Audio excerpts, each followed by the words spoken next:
굿모닝. 받은 은혜를 기억하며 경외함으로 하나님 앞에 나아가시기를 축복합니다. 7월 24일 주일 아침입니다. 오늘의 말씀은 히브리서 12장 14절에서 29절까지입니다. 먼저 말씀을 읽겠습니다. 모든 사람과 더불어 화평함과 거룩함을 따르라. 이것이 없이는 아무도 주를 보지 못하리라. 너희는 하나님의 은혜에 이르지 못하는 자가 없도록 하고 또 쓴뿌리가 나서 괴롭게 하여 많은 사람이 이로 말미암아 더럽게 되지 않게 하며 음행하는 자와 혹 한 그릇 음식을 위하여 장자의 명분을 판 에서와 같이 망령된 자가 없도록 살피라. 너희가 아는 바와 같이 그가 그 후에 축복을 이어받으려고 눈물을 흘리며 구하되 버림바가 되어 회개할 기회를 얻지 못하였느니라. 너희는 만질 수 있고 불이 붙는 산과 침침함과 흑암과 폭풍과 나팔소리와 말하는 소리가 있는 곳에 이른 것이 아니라 그 소리를 듣는 자들은 더 말씀하지 아니하시기를 구하였으니 이는 짐승이라도 그 산에 들어가면 돌로 침을 당하리라 하신 명령을 그들이 견디지 못함이라. 그 보이는 바가 이렇듯 무섭기로 모세도 이르되 내가 심히 두렵고 떨린다 하였느니라. 그러나 너희가 이른 곳은 시온산과 살아계신 하나님의 도성인 하늘의 예루살렘과 천만 천사와 하늘에 기록된 장자들의 모임과 교회와 만민의 심판자이신 하나님과 및 온전하게 된 의인의 영들과 새 언약의 중보자이신 예수와 및 아벨의 피보다 더 나은 것을 말하는 뿌린 피니라. 너희는 삼가 말씀하신 일을 거역하지 말라. 땅에서 경고하신 일을 거역한 그들이 피하지 못하였거든. 하물며 하늘로부터 경고하신 일을 배반하는 우리일까 보냐. 그때에는 그 소리가 땅을 진동하였거니와 이제는 약속하여 이르시되 내가 또 한 번 땅만 아니라 하늘도 진동하리라 하셨느니라. 이 또 한 번이라 하심은 진동하지 아니하는 것을 영존하게 하기 위하여 진동할 것들 곧 만드신 것들이 변동될 것을 나타내심이라. 그러므로 우리가 흔들리지 않는 나라를 받았은즉 은혜를 받자. 이로 말미암아 경건함과 두려움으로 하나님을 기쁘시게 섬길지니 우리 하나님은 소멸하는 불이심이라. 옛말에 공든 탑이 무너진다라는 말이 있습니다. 어린 시절에 돌탑을 쌓아보셨다면 잘 이해를 하실 텐데요. 탑을 쌓는 데는 엄청난 노력과 시간이 필요합니다. 평평하고 적당한 크기의 돌을 찾고 그 돌을 하나하나 쌓아가는 거죠. 중간에 중심이 흔들리면 중간부터 다시 쌓는 수고를 해야 합니다. 그렇게 탑을 쌓아가는 데는 시간과 노력이 필요하지만 무너지는 것은 한순간입니다. 그동안 성도들은 환난 중에도 인내하며 여기까지 왔습니다. 마지막 고비를 앞두고 흔들려서는 안 됩니다. 시험을 이기고 하늘의 도성에 참여하기 위해서 필요한 것은 과연 무엇일까요?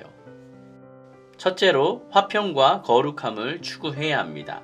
히브리서 기자는 공동체 안에서의 삶에 대해 독자들에게 권면하고 있습니다. 신앙 공동체에 거짓이 들어오면 진리를 고수하는 쪽과 거짓을 따르는 쪽으로 갈라지게 됩니다. 이 과정에서 서로 앙금이 생겨 나중에 거짓의 문제를 해결한다 하더라도 공동체는 다시 하나가 되기가 어려워집니다. 더 나아가서 거짓 교훈과 고난의 이유가 연결이 되기라도 한다면 갈등 해결은 그만큼 더 어려워집니다. 고난을 피하려는 쪽과 맞서려는 쪽의 긴장이 함께 형성되기 때문에 그렇습니다. 이런 상황을 해결하려면 먼저 개인이 하나님과의 관계를 공고히 해야 하고 고난을 견디고 그분과의 관계에서 오는 평강을 얻어야만 합니다. 그것을 바탕으로 타인에게 사랑을 펼쳐 그 관계에서도 평화를 추구해야 합니다. 그리고 이 과정은 진리에 근거해야 합니다. 그래야 하나님 앞에서의 거룩함을 통해 그분과의 관계를 온전히 유지할 수 있습니다. 히브리서 저자의 권면은 진리와 사랑의 결과를 공동체 안에서 경험할 수 있도록 애쓰라라는 말로 이해할 수 있습니다. 저자는 다른 사람들을 돌아볼 것을 말을 하고 있는데 그들은 크게 세 부류로 언급합니다. 첫 번째는 공동체 중에 하나님의 은혜에 이르지 못하는 사람입니다. 믿음으로 구원의 과정에 참여하기는 했지만 진리의 문제와 고난으로 인해 완성을 경험하지 못하는 사람들을 말합니다. 두 번째는 어떤 쓴뿌리가 자라서 괴롭게 하는 사람입니다. 쓴뿌리는 하나님을 우습게 여기면서 자신을 괜찮게 생각하는 오만의 모습을 의미합니다. 이런 쓴뿌리는 많은 사람들을 오염시키기 때문에 하나님을 경외하는 분위기를 망쳐버립니다.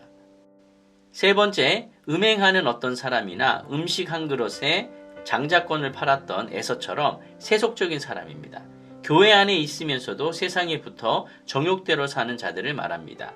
이런 사람들은 그 개인뿐 아니라 진리로 고난을 견디며 신실하게 살아가는 교회에게도 장애물이 됩니다. 공동체가 쓴 뿌리와 음행, 눈앞의 욕심으로 축복을 팔아버리는 이런 망령된 자들로 인해 무너져서는 안 됩니다. 모두가 함께 화평함과 거룩함을 추구하며 죄와 악으로부터 공동체를 지켜야만 합니다. 타인의 무관심한 채 자신만의 경건에 만족하지 말아야 합니다. 거룩한 사랑의 힘으로 함께 싸워야 합니다. 교회는 한 사람 한 사람이 모인 무리이면서 하나의 유기체라는 사실을 절대 잊어서는 안 될 것입니다. 두 번째, 받은 은혜와 특권을 기억해야 합니다. 모든 믿는 사람들이 소망하는 최종 목적지는 하늘의 도시, 하늘의 도성입니다. 저자는 옛 언약 백성이 있었던 시내산과 이 하늘 도성을 비교하고 있습니다.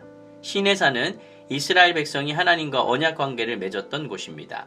만질 수 있고 들어갈 수 있는 물리적인 산이었지만 하나님의 임재로 불이 타올랐고 흑암과 침침함과 폭풍과 나팔 소리와 말하는 음성이 거기에 있었습니다.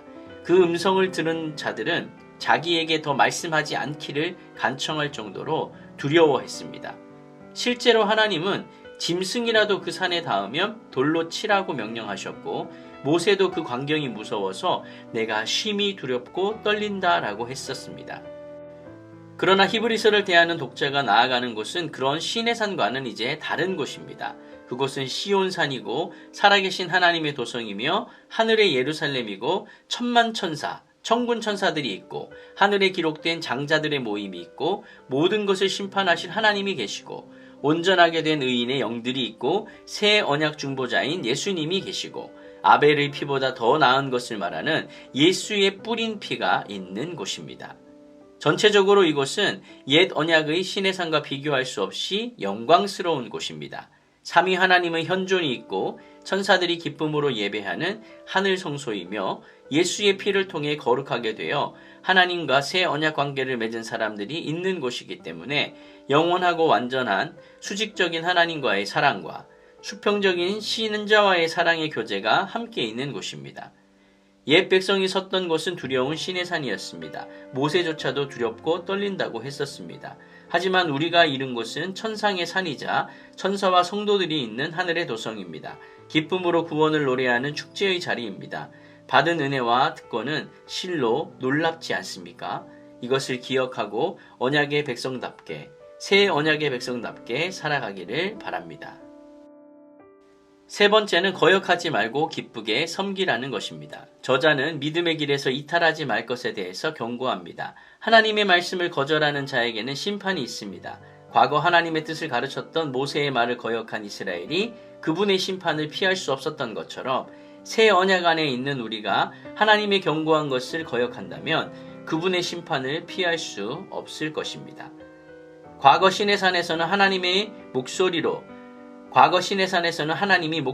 땅을 흔드셨지만 이제 그분은 한 번 더 땅뿐 아니라 하늘도 흔들 것을 약속하셨습니다. 이것은 새 하늘과 새 땅을 만드는 심판 과정을 의미합니다. 두려운 심판 앞에 우리는 어떠한 태도로 삶을 살아가야 할까요? 예수님을 통해 하나님의 자녀가 되어 영원히 흔들리지 않는 나라를 상속받았기에 감사와 기쁨으로 살아가야 합니다. 또한 하나님의 심판이 아직 끝나지 않았기 때문에 미래를 소망하며 오늘을 경건과 두려움으로 조심해서 살아가야 합니다. 오늘의 말씀을 정리하겠습니다. 우리는 흔들리지 않는 영원한 나라를 약속받았습니다. 값없이 하늘의 시민권 값없이 하늘의 시민권을 획득하였습니다.